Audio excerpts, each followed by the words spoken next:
कूफे का पहला बाजार आया, बीबी की आवाज आई, सजाद। जी अम्मा। सजाद इनसे कह गली बदले। अम्मा क्यों? बीबी रोके दी, इस गली से कैसे गुजरूं? इस गली में हबीब का घर है।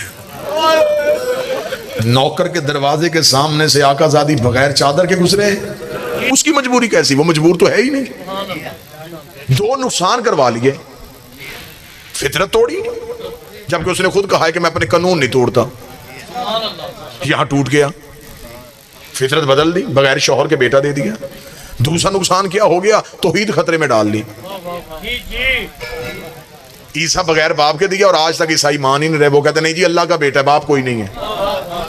तो क्या अल्लाह को नहीं पता था कि दो नुकसान हो रहे हैं कि एक मजहब वजूद में आ जाएगा, उन्होंने इसको अल्लाह का बेटा कह देना है, इसका बाप कोई नहीं है, तो लिहाजा मजबूरी क्या थी? वो मासूम पैदा कर देता। उसने भेजना था, वो एक मासूम मरियम के दौर में भेजता, मरियम की उससे शादी करता, ईसा दुनिया में आता, ना आज ईसाई होते, ना फितरत का कानून टूटता। सिर्फ मरियम के दौर में टूटा, उसके बाद ना टूटा, ना पहले टूटा। मेरे मालिक दो नुकसान करवा लिए तूने। अब मैंने जो पहला सवाल किया था वो होता किताबों वाला जवाब, फिर मैंने उस पर किए दो सवाल कायम। अब दो सवालों के बाद अब नौकर पढ़ने लगा अता। मेरे मालिक तूने मरियम को बगैर शौहर के बेटा क्यों दिया, जबकि तूने मासूम खल कर देना था? अजब नहीं कि आवाज़ परवरदिगार, गुस्ताख न बन, खुदा को मजबूर न समझ, मैं मासूम खल्क भी कर सकता था। लेकिन असल में हकीकत ये थी कि मैं मरियम को बना बैठा था बतूल। अगर मैं कोई मासूम पैदा करके मरियम की उससे शादी करता तो वो क़यामत तक मासूम कहता रहता मेरे घर में बतूल रहती है, मैं बतूल का शौहर हूं, मैं बतूल का हाकिम हूं। खुदा ने कहा ये एजाज सिर्फ अबू तालिब के बेटे का है कि उसके घर में बतूल रहती है। मैं तौहीद खतरे में डाल सकता हूं, अली की हमसरी बर्दाश्त नहीं कर सकता। मैं अली की बराबरी बर्दाश्त नहीं करूंगा। कल कोई कहे, कल कोई कह दे कि मैं इस फजीलत में अली जैसा, उसकी बीवी भी बतूल, मेरी बीवी भी बतूल, ना ना ना ना, ये एजाज सिर्फ अली का है कि उसके घर में बतूल रहती है। जो अल्लाह अली की हमसरी नबियों में बर्दाश्त नहीं करता, वो अरब के कमियों में बर्दाश्त करेगा। मैं किसी बंदे का मवाजना अली से क्यों पढ़ूं? मैं किसी मक्के के बंदे का मुकाबला अली से पढ़ूं? मौजू है चादर के पल्लुओं को थाम के कहा मेरे अल्लाह ये है मेरी अहले बैत। इतना नबी कह देता तो बाखुदा मैं मिंबर से सिर्फ इतना ही कहता। नबी ने इतना नहीं कहा, अल्लाहुम्मा इन्ना हौला अहल बैती कह के नबी चुप नहीं हुआ। फरमाया खासा थी, हामा थी, लहमुहुम लहमी, दमुहुम दमी, युलिमुनी युलिमुहुम, यहज़ुनुनी यहज़ुनुहुम, अना हरबुन लिमन हरबहुम, व सिल्मुन लिमन सालमहुम, व अदुव्वुन लिमन आदाहुम, व मुहिब्बुन लिमन अहब्बहुम, इन्नहुम मिन्नी व अना मिनहुम। मेरे लिए ये सिर्फ मेरी अहले बैत नहीं, मेरे खास है, मेरा हिस्सा है। इनका गोश्त मेरा गोश्त है, इनका खून मेरा खून। अच्छा, रसूल ने ये नहीं कहा कि मेरा गोश्त इनका गोश्त है। राज सुनते आइएगा, सिर्फ राज पढ़ रहा हूं, सिर्फ लफ्जों में छुपे हुए राज खोल रहा हूं। रसूल ने ये नहीं कहा कि मेरा खून इनका खून है, नहीं, इनका खून मेरा खून, इनका गोश्त मेरा गोश्त है। या रसूल अल्लाह, नूरे अव्वल तो आप हैं, आप कह दें कि मेरा खून इनका खून है, मेरा गोश्त इनका गोश्त है। मैं इन मैं, ये आपने मेरा क्यों नहीं कहा कि मेरा खून इनका, मेरा इनका क्यों नहीं, मेरा इनका क्यों नहीं? अब इसमें से खून भी निकाल दूं और गोश्त भी निकाल के अगर मैं लफ्ज कहूं तो मेरा ख्याल है फिर ज्यादा वजाहत अच्छी हो जाएगी। या रसूलुल्लाह, आपने ये नहीं कहा मेरा इनका, आपने कहा इनका मेरा, इनका मेरा, इनका मेरा। रसूल ने कहा समझ नहीं आया, मेरा इनका, इनका मेरा। कोई मेरे ऐसे होंगे जो इनके नहीं होंगे, इनका कोई भी ऐसा नहीं होगा जो मेरा नहीं होगा। मेरे बहुत ऐसे होंगे। अगर मैं कह देता मेरा इनका, तो मेरे तो बहुत ऐसे हैं जो मेरे हैं, इनके नहीं। इनका एक भी ऐसा नहीं जो सिर्फ इनका हो और मेरा ना हो।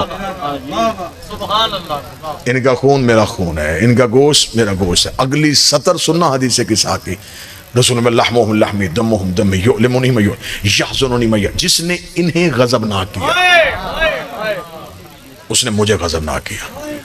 अगला जुमला सुना, रसूल ने कहा मैं हर उससे लड़ूंगा जो इनसे लड़ा। अब इसमें तो फिरकों वाली बात ही कोई नहीं, सिर्फ तारीख से जाके पूछ इनसे कौन कौन लड़ा। जो इनसे लड़ा वो नबी से लड़ा, जो नबी से लड़ा वो खुदा से लड़ा।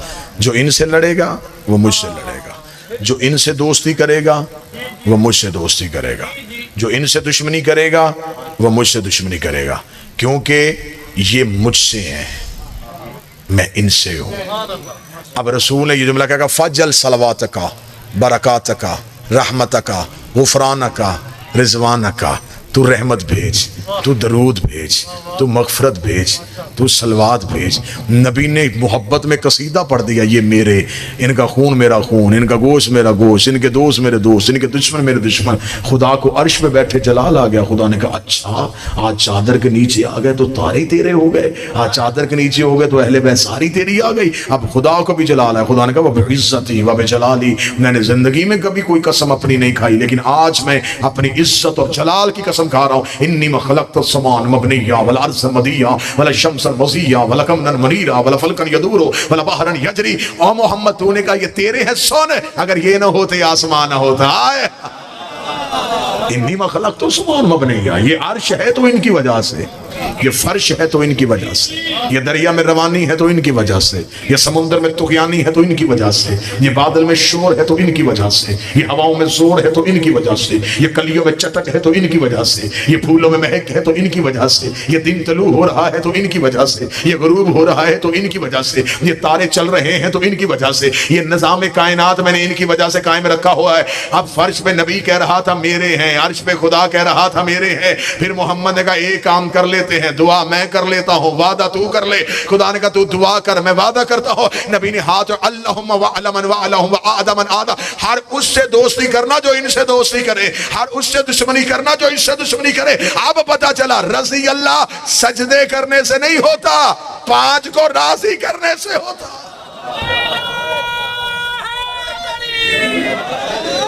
हर उससे दोस्ती करना, अब नमाजों से राजी ना होना। ये नबी ने चादर में बैठ के कहा अब नमाजों से राजी ना होना, अब अपने सजदों से राजी ना होना। राजी तब होना जब ये हो। अब दोस्ती का म्यार बदल, अब तेरी दोस्ती नहीं, इनका दोस्त तेरा दोस्त, इनका दुश्मन तेरा दुश्मन है। हर उससे दोस्ती करना जो इनसे दोस्ती करे, हर उनसे दुश्मनी करना जो उनसे दुश्मनी करे। अब खुदा ने क्या कहा था कि मुझे अपनी इज्जत और जलाल की कसम, तो जो मेरी तरफ रखिएगा, मुझे अपने इज्जत और जलाल की कसम कि मैं कुछ भी ना बनाता अगर ये ना होते। मेरा ख्याल है ये बात अधूरी रही है, मैं इसे मुकम्मल कर देता हूँ। मजलिस हो रही है, आज साहिबान लगा हुआ है, कलीन बिछा हुआ है, मिंबर सजा हुआ है, मोमनीन बैठे। आप कल को इसी जगह पे आएंगे, ना साहिबा होगा, ना कलीन होगा, ना मिंबर होगा।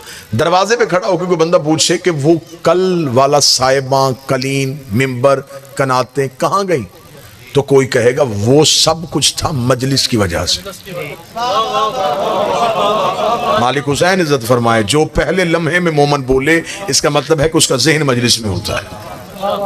वो सब कुछ जैसे सब था मजलिस की वजह से। मजलिस खत्म, इंतजाम खत्म, इसका मतलब है ये सब कुछ मजलिस की वजह से। खुदा कहता है मुझे इज्जत और जलाल की कसम, मैंने जमीन इनकी वजह से बनाई है, आसमान इनकी वजह से बना। तो अब जलालपुर का मजमा बोल के मुझे बताए, अल्लाह से सवाल ना करे मेरे मालिक अगर इनमें से सारे चले गए हैं तो जमीन लपेट दे, आसमान गिरा दे, सूरज बुझा दे, चांद वापस ले जा, तूने सब कुछ इनकी वजह से बनाया। जब ये ही नहीं तो फिर जमीन और आसमान कैसा? खुदा ने कहा गुस्ताख ना बन, ये थे नहीं, ये है। इनका कोई ना कोई मोहम्मद अभी भी है, ये थे नहीं, कोई मोहम्मद अभी मौजूद है जिसकी वजह से आसमान बचा हुआ है, जमीन सजी हुई है। कोई मोहम्मद अभी है जिसने कायनात के निजाम को रोका हुआ है। कोई मोहम्मद है जो निजाम कायनात चला रहा है। आज के शियों के लिए मुद्दत पहले सादक की बारगाह में एक सहाबी ने सवाल किया था, उस दौर के शियों के लिए नहीं, तुम्हारे लिए किया था। वो जवाब मौला का सुनना और अपना अकीदा ठीक कर लेना। उस बंदे ने इमाम से कहा, मौला जिस दौर में आप में से कोई भी नहीं होगा, उस दौर के शिया मसाइल किससे पूछेंगे? यकीनन ये आज के दौर की बात है। जिस दौर में आपका कोई भी नहीं होगा, उस दौर के शिया क्या करेंगे? इमाम जलाल में आके कहते वो कौन सा दौर होता है जब हम नहीं होते? हम हर दौर में मौजूद हैं। अब मैं क्या करूं? मैं मुश्किल दौर का पाबंद खतीब हूं। मुझे हकायक पढ़ने भी होते हैं और हवा के झोंके की तरह गुजरना भी होता है। मैं चाहता हूं कि कौम के सामने ये अमानतें पढ़ी जाएं, लेकिन इशारा इतना बेहतर इस्तेमाल किया जाए कि जितना बेहतर इशारा मेरी कौम समझती है, इतना रूए ज़मीन पे कोई कौम नहीं समझती। मैं इशारा देने लगा हूं, जो इशारा समझेगा मुझे चेहरे से पता चल जाएगा यहाँ इशारा। प्यासे का काम है चश्मे को ढूंढना। बाबा जी इशारा समझिएगा। प्यासे का काम है चश्मे को ढूंढना। अब अगर कोई प्यासा चश्मा ढूंढे ही ना और नाली से पानी पी ले, इसमें चश्मे का क्या कसूर है? को बैठा है इशारा समझने वाला। तुम्हारा काम था इमाम को ढूंढना। अब तुम इमाम को ढूंढो ही ना और किसी अपने मर्जी के पूछ लो, तू बता दे, तो इसमें मालिक का क्या कसूर है? अच्छा, सवाल पूछने के लिए कहते जी इमाम है ही नहीं, मदद मांगने के लिए इमाम से, फिर जिससे जवाब मांगा उसे मदद भी मांग। अगर वो तेरी मुश्किल कुशाई कर सकते हैं तो वो तुझे तेरे मसलों का हल भी बता सकते हैं। उन्हें बताना आता है, हमें पूछना नहीं आ रहा। हमने अपनी जहालत छुपाने के लिए कह दिया वो पर्दे में है। वो पर्दे में कैसे है? वो तो जाहिर है। हमारी आंखों के आगे पर्दे हैं। हमारी आंखों के आगे दुनियादारी का पर्दा, तासुब का पर्दा, हवस का पर्दा, हिरस का पर्दा। ये पर्दे हटा, तुझे हुज्जत नजर आए। अगर ये नजर ना आ सकते होते, मैं बहुत बड़ी बात कहने लगा, अगर ये नजर ना आ सकते होते तो ये मरने के बाद भी ना आते। मौत के वक्त सराहने किसकी कुर्सी होती है? अली की। अली नजर आया, क्यों नजर आया? इसलिए कि दुनिया के पर्दे हट गए। दुनिया के पर्दे हटे, हुज्जत नजर आ गई। तू अभी जिंदा हटा, हुज्जत अभी नजर आ जाएगी। हुज्जत नजर में आ सकती है, तू पर्दे हटा। मरने के बाद भी तू नहीं बदला, तेरे अमाल भी वही। इमाम फरमाते हैं, हमसे मुलाकात के लिए जो शैतान हमारे मानने वाले के दिल में पहली रुकावट डालता है, वो ये डालता है, कहां हम कहां वो। आज भी किसी शिया से पूछो जी इमाम से मुलाकात हो सकती है, वो कहते हम गुनाहगार हैं। वो इमाम कहते ये पहली रुकावट है तुम्हारी और हमारी मुलाकात में, जो तुम्हारे दिल में इब्लीस ने डाली है। कहाँ तुम और कहाँ हम, दो अलमों के दरमियान मासूम का फरमान सुनो। मासूम फरमाते, अगर हम तुम्हें तुम्हारे गुनाहों की वजह से दूर रखते तो हम तुम्हारे दिल में अपनी विलायत ही क्यों डालते? अगर हमने तुम्हारा ज़र्फ इस काबिल समझा है कि अपनी विलायत तुम्हें दी है, तो यकीनन हम तुम्हें मिलना चाहते हैं। हम तुम्हें मिलना चाहते हैं। हमारी तरफ से इनकार नहीं है, तुम्हारी तरफ से इनकार है। हम मिलने से नहीं घबरा रहे, तुम मिलने से घबरा रहे। जी बिल्कुल। इमाम फरमाते हैं कि मैं बहुत दफा मिंबर से ये जुमला पढ़ चुका हूं, लेकिन मैं अपनी कौम के बच्चों को रटाना चाहता हूं। इमाम फरमाते हैं, अपने घर में दस्तरखान सजाओ तो एक फर्द की जगह खाली छोड़ दो। बच्चे माँ बाप से पूछें ये किसकी जगह है, तो उससे कहो हमारा इमाम हमारे दस्तरखान पे आएगा।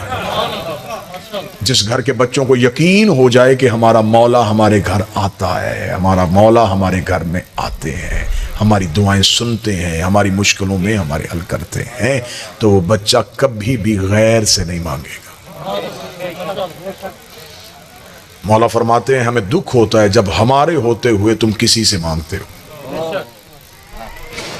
ये यकीन है कि इमाम, किसी शिया से पूछो इमाम जिंदा है, जिंदा है, मौजूद है, मौजूद है, देख रहे हैं, देख रहे हैं, लेकिन फिर भी इसके बावजूद हम गैरों के दरवाजे पे खड़े, मेरा ये काम करवा दे, मेरी ये मुश्किल हल करवा दे, मेरी ये मुश्किल हल करवा दे। इमाम ने कहा ये रुकावट तुमने डाली है, तुम हमसे मांगना शुरू करो, हम तुम्हें देना शुरू करेंगे। तुम्हारे मांगने में देर हो सकती है, हमारे देने में देर नहीं हो सकती।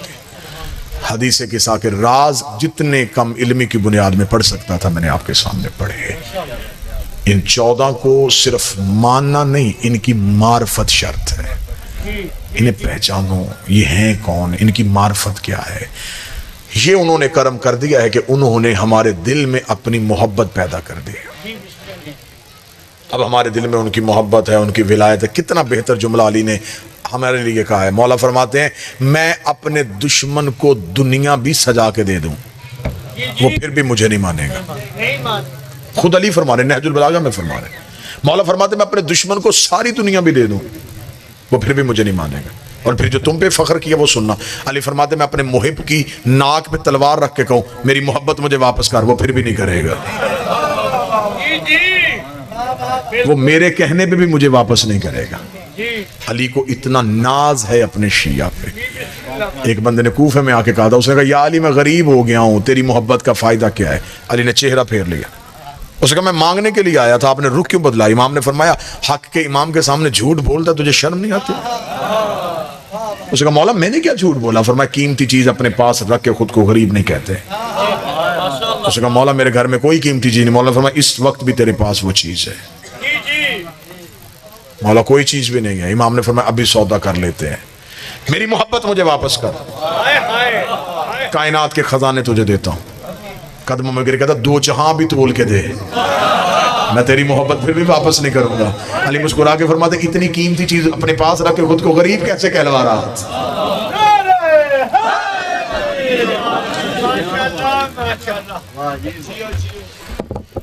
बस सिर्फ इम्तिहान यहां इतना है कि यहां अली के लिए तकलीफें तुम बर्दाश्त करो, वहां अली तुम्हें तकलीफ नहीं होने देगा। यहां अली के लिए जितना बर्दाश्त कर सकते हो करो। इम्तिहान आने शुरू हो जाएं तो इसे समझो कि अली तुम्हें करीब कर रहे हैं। दुनिया के इम्तिहान मुसीबतें नहीं होती, आजमाइशें होती। यहां इम्तिहान अली के मोहब्बत में तुम दे दो, वहां के इम्तिहान में अली तुम्हें बचा लेगा। मैं अपनी कौम के सामने फिर मिन्नत करके कह रहा हूं यहां का इम्तिहान आसान है, वहां का मुश्किल है। वहां के इम्तिहान से बचने के लिए यहां इम्तिहान दो। यहां अकीदे का इम्तिहान है, वहां अमाल का इम्तिहान है। यहां अली तुम्हें अकीदे की वजह से परखेगा। दुनिया तुम्हें दूर करेगी, लोग नफरत करेंगे, ताल्लुक खत्म होंगे, दोस्तियां बर्बाद होंगी, तुम्हें अली की विलायत के जुर्म में तन्हा कर दिया जाएगा, तुम पे तंज किया जाएगा, तुम्हें गाली दी जाएगी, तुम्हें बुरा भला कहा जाएगा। अली के लिए सब बर्दाश्त कर लेना। मैं दो अलमों के दरमियान खड़ा होकर कह रहा हूं अली की विलायत में सर देना पड़े बड़े काम का सौदा है। अली की विलायत के लिए ताल्लुक कुर्बान करना पड़े कोई घाटे का सौदा नहीं। सब कुछ छोड़ देना, अली ना छोड़ना। मुश्किल दौर आ गया है, अली की विलायत तरीके तरीके से छीनने की कोशिश की जा रही है। कहीं इबादत के भेस में, कहीं खौफ के भेस में, कहीं हिर्स के भेस में। कभी भी अली ना छीन। अली की विलायत में सीसा पलाई दीवार बन जाओ। दुनिया में अली के इतना मुश्किल काम है, अली आसानियों से नहीं मिलता। मैं एक ही जुमला कहूं तो मेरा ख्याल है कि फिर मेरी कौम को 1 घंटा मेरी मेहनत की जरूरत नहीं पड़ेगी। अली वलीउल्लाह इतना मुश्किल इम्तिहान है कि अली की विलायत की दुश्मनी में लोगों ने मोहम्मद का जनाजा छोड़ दिया था। आज लोग कहते हैं जी बंदे हमसे नहीं बोलते, हम अली वलीउल्लाह पढ़ते हैं, लोगों ने हमारे साथ ताल्लुकात खत्म कर लिए। तो तुम्हारे साथ ताल्लुकात खत्म हुए तो इसमें क्या हुआ? लोगों ने मुस्तफा के साथ ताल्लुक खत्म कर लिया। 1.25 लाख बंदा गदीर में छोड़ के आया था कायनात का रसूल। कितने मुसलमान आए जनाजे पे? गदीर के वापस आके रसूल ने अपनी जिंदगी के बाकी अयाम हुजरे में गुजारे। लोगों ने नबी को घर से निकल के मस्जिद में नहीं आने दिया। इतना तन्हा कर दिया था रसूल को लोगों ने, सिर्फ अली की विलायत की दुश्मनी। 11 बंदे रसूल के जनाजे पे आए जिसने पूरी दुनिया से कलमा पढ़वाया हो। आधी रात को बतूल ने रो के कहा या अली, मदीने के लोग मेरे बाबे के जनाजे पे क्यों नहीं आए? अली रो के फरमाते बतूल अली की विलायत की दुश्मनी में लोगों ने तेरे बाबे का जनाजा छोड़ दिया। आज शिया घर का बच्चा होके कह रहा है कि अली वलीउल्लाह क्या है? मोहम्मद की बेटी कत्ल हुई है अली की विलायत की दुश्मनी में। मुबल्लगा विलायत ही शहजादी। आपको सिर्फ मिंबर से इतना सुनाया गया, एक दरबार में हक मांगने गई थी, रख मेरे सर पे कुरान। नबी के जाने के बाद अली का हाथ पकड़ के एक एक सहाबी के घर गई है। दरवाजे पे दस्तक दे के आवाज दे के कहती हो फलां इब्ने फलां, भूल गए हो गदीर में मेरे बाबे का खुतबा? क्यों तुमने अली को तन्हा छोड़ दिया है? क्यों तुम अली को सलाम का जवाब नहीं देते? लोगों ने दरवाजे बंद कर लिए। आधी रात को अली को घर ला के अली के सामने बैठ कर दी, ना रो, हमें अल्लाह सलाम करता है, हमें फरिश्ते सलाम करते हैं। अली रो के कहते हैं बतूल मैं अपनी गुर्बत की वजह से नहीं रो रहा, बतूल तेरे एहसान देख रहा हूं। बतूल तू मेरी विलायत की तबलीग के लिए इतना कुछ कर रही है, लोग तुझे जिंदा नहीं छोड़ेंगे। बतूल ना इतनी खुल के मेरी विलायत पढ़, लोग कत्ल कर देंगे तुझे। आज मुझ जैसे जाहिल को किसी चौक में गोली भी अली की विलायत के लिए लग जाए तो मेरी नस्लें कर्जा नहीं उतार सकती। मोहम्मद की बेटी कत्ल की है लोगों ने, इतनी खुल के अली की विलायत की तबलीग की है कि बंदों ने घर आके मारा रसूल की बेटी को। बिल्कुल।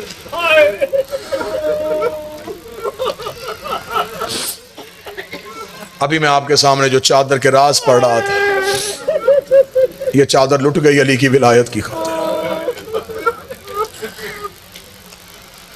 कत्ल हो गई रसूल की बेटी अली की विलायत की वजह से। आधी रात को तन्हा जनाजा पड़ा है और अली जनाजे पे बैठा रो रहा है, रो के कह रहा बतूल एक तू ही तो तन्हा मेरी विलायत की मुबल्लगा थी। बतूल पहले बाबा छोड़ के गया, अब तू छोड़ के चली गई, अब मेरी विलायत कौन मनवाएगा? अली बतूल के जनाजे पे इतना कह रहा था, या पीछे से अली की बेटी आई, बाबे के गले में बाहें डाल के कहती ना रो, अभी ज़ैनब जिंदा है। बाबा लोगों ने तेरी विलायत की खातिर अगर तेरे बेटे भी कत्ल कर दिए ना तो तेरी बेटी जिंदा है। क्यों मारा करबला में रसूल का बेटा हुसैन? बहुत गलती की मौलवी ने, उसने कौम को हक नहीं सुनाया, दीन बचाने के लिए गया था। कलमा तो वो पढ़ रहे थे, नमाजें तो वो पढ़ रहे थे, रोजे तो वो रख रहे थे। आखिरी हमला पढ़ो मेरे बादशाह हुसैन का, मक्तल की बड़ी से बड़ी किताब उठा के आखिरी हमला पढ़ो। जब सारे मारे गए ना, तन्हा रह गया मेरा हुसैन। 9 लाख के सामने जाके हुसैन ने रो के कहा, ओ मुसलमानों, मैं तुम में वो चेहरे देख रहा हूं जिन्होंने मुझे नबी के कांधों पे देखा है। मैं तुम में वो लोग देख रहा हूं जिन्होंने मुझे नबी की पुष्ट में देखा है। आंखों से देखा हुआ और फिर कत्ल कर रहे हो। हुसैन 9 लाख के सामने यूं खड़े हो, कहते तुमने मेरा अकबर मारा मैं चुप रहा, तुमने मेरा गाजी मारा मैं खामोश रहा, तुमने एक दिन में मेरा सारा गुलिस्तान उजाड़ दिया, मैं चुप देखता रहा। मुझे सिर्फ इतना बताओ, मुझे मारना क्यों चाहते हो? 9 लाख से आवाज आई, ले मुग़ अभी तेरे बाप अली की दुश्मनी। क्यों किया था तेरे नाने ने अली की विलायत का ऐलान? हम अली की नस्ल खत्म करेंगे। तेरे बाबे अली की विलायत की दुश्मनी में आए। बेटे ने जुमला कहा, मुझे क्यों मार रहे हो? इन्होंने कहा तेरे बाबे की दुश्मनी में।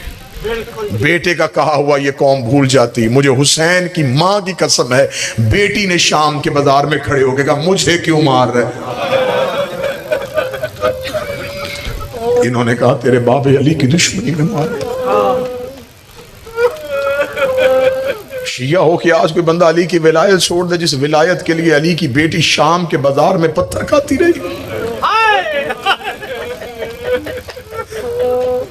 कितना मारा इन्होंने अली की बेटी को। मुझे हुसैन की मां की कसम है, हम तो तुम्हें डरते सुनाते ही नहीं। किताब से रवायत पढ़ते हैं, कई बार सोचते हैं रवायत कैसे पढ़ेंगे, पढ़ेंगे तो मजमे से मोमन मर के उठेंगे, कैसे पढ़ेंगे? 2 अलमों के दरमियान खड़ा हूं, सिर्फ इतना पढ़ते, पत्थरों की बारिश हुई, रख मेरे सर पे कुरान। शाम की औरतों ने उबलता हुआ पानी अली की बेटी का बैठा, जिसके हाथ में जो आया।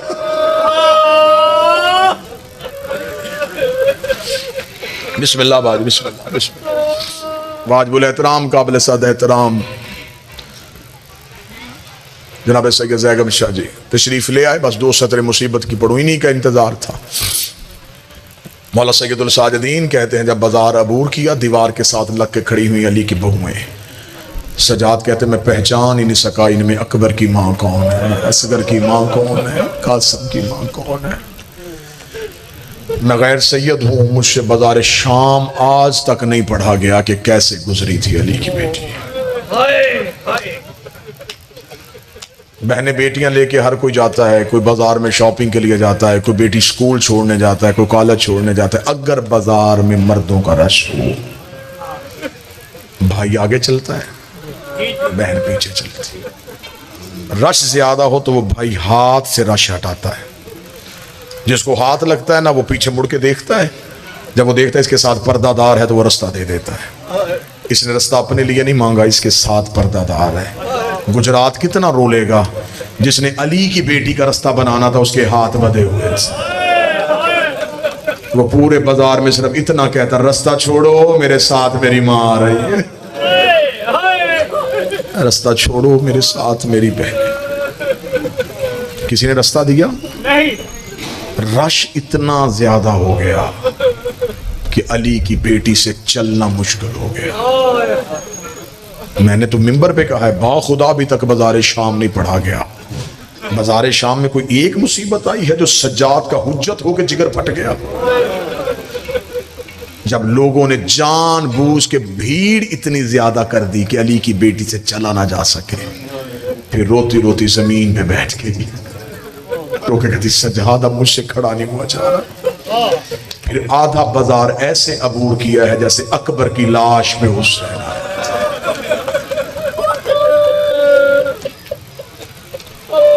जब वापस आ गई थी मदीने, एक मस्तूर ने पूछा था, बस आखिरी जुमला, उसने कहा बीबी सबसे ज्यादा जुल्म कहाँ हुआ? फरमाया शाम में। बीबी सबसे ज्यादा मुसीबत कहाँ आई? फरमाया शाम में। उसने कहा बीबी सबसे ज्यादा तकलीफ कहाँ हुई? फरमाया कूफे में। उसने कहा बीबी जुल्म शाम में, तकलीफ कूफे में क्यों हुई? जो जवाब दिया तेरी हाय निकलेगी। बीबी रो कर दी, शाम वालियों को नहीं पता था मैं कौन हूं, कूफे की हर मस्तूर जानती थी मैं अली की बेटी हूं। शाम वाली ये कह के पत्थर मारती रही जिसे चलना नहीं आता वो बागी की बड़ी बहन है। कूफे वाली ये कह के देखती रही वो जो सामने आ रही है ये अली की बड़ी बेटी है। उन्होंने मुझे बागी की बहन समझ के मारा, इन्होंने मुझे अली की बेटी समझ के मारा। कूफे का पहला बाजार आया, बीबी की आवाज आई, सजाद। जी अम्मा। सजाद इनसे क्या गली बदले? अम्मा क्यों? बीबी रोके थी, इस गली से कैसे गुजरूं? इस गली में हबीब का घर है। नौकर के दरवाजे के सामने से आकाज़ादी बगैर चादर के गुजरे। इतना कहना था, सैयदुल साजिद ने कहा मलौन गली बदल। उसने कहा रास्ता नहीं बदलना, हुक्म यही है इसी रास्ते से लेके जाना है। बीबी रोक दी, अच्छा सजाद अगर इन्होंने इसी रास्ते से लेके जाना, इन्हें कह मेरा ऊंट हबीब के मकान की छत के करीब करे। अम्मा क्यों? बीबी रोक दी, उसका बेटा छत पे खड़ा है, मैं उसे उसके बाबे का पुरसा दे लूं। तेरी हाय ने निकली, ओ बीबी तेरे 9 मारे गए, तुझे कोई रोने नहीं आया, तू नौकर के दरवाजे पे पुरसा देने आई है। बीबी का ऊंट हबीब के मकान की छत के करीब आया, हबीब का बेटा छत पे खड़ा था। बीबी की आवाज आई, ओ बच्चा कैदियों का तमाशा देख रहा है? रोका था, ना बीबी मैं तो अराक की तरफ देख रहा हूँ। क्यों? रोके कहता वहां मेरा बाबा गया हुआ है, मेरे मौला वहां आए हैं, उन्होंने हमें खत लिखा था, हमारा बाबा नुसरत के लिए गया हुआ है। बीबी रोके दी, अच्छा बच्चा मेरे करीब आ। जब बीबी ने कहा या बुनैया अलैया, बेटा मेरे करीब आ, बच्चे ने कदम हटाने शुरू कर दिए। बीबी रो के कहती मैं तुझे करीब बुला रही हूं, तो दूर क्यों हट रहा है? जो बच्चे ने जवाब दिया, रात तू बिस्तर पे जुमला याद करके तड़पेगा। हबीब का बेटा रो कहता, बीबी मैंने पहली बार कोई मस्तूर कैदी देखी है, मैंने आज तक मर्दों के हाथ बंधे देखे हैं, मैंने पहली बार किसी मस्तूर के हाथ बंधे देखे हैं। बीबी किस जुर्म में कैद हुई है? बीबी रो कहती मेरा जुर्म बाद में पूछना, पहले माँ को कहे छत पे तुझे एक कैदन बुला रही है। हबीब के बेटे के चेहरे पे गैरत की सुर्खी आई, रो के कहता बीबी मैं बापे के बाद घर के पर्दे का वारिस हूँ, मेरी माँ मकान की छत पे नहीं आ सकती। इतना कहना था, बीबी ने कहा क्यों नहीं आती? रो के कहता वो मदीने वाले सैयदों की कनीज है, वो कभी भी बगैर पर्दे के छत पे नहीं आई। इतना जुमला कहना था, यहाँ हबीब के सर ने नेज़े से परवाज की, मकान की छत पे आया, बेटे को कहता माँ को कहे आग लगा बुरके को, दरवाजे पे अली की बेटी खड़ी है, दरवाजे पे मोहम्मद की बेटियां खड़ी हैं। हबीब की सौजा नंगे पांव दौड़ी, बीबी के ऊंट के सामने हाथ जोड़े, रो के कहती मैं नहीं पूछती हबीब कहाँ है, मैं नहीं पूछती हुसैन कहाँ है, मुझे सिर्फ इतना बता जब तेरी चादर छीन गई तेरा अब्बास कहाँ था, वो जिसे उंगली पकड़ के चलना सिखाया था, वो तेरा शेर गाजी कहाँ।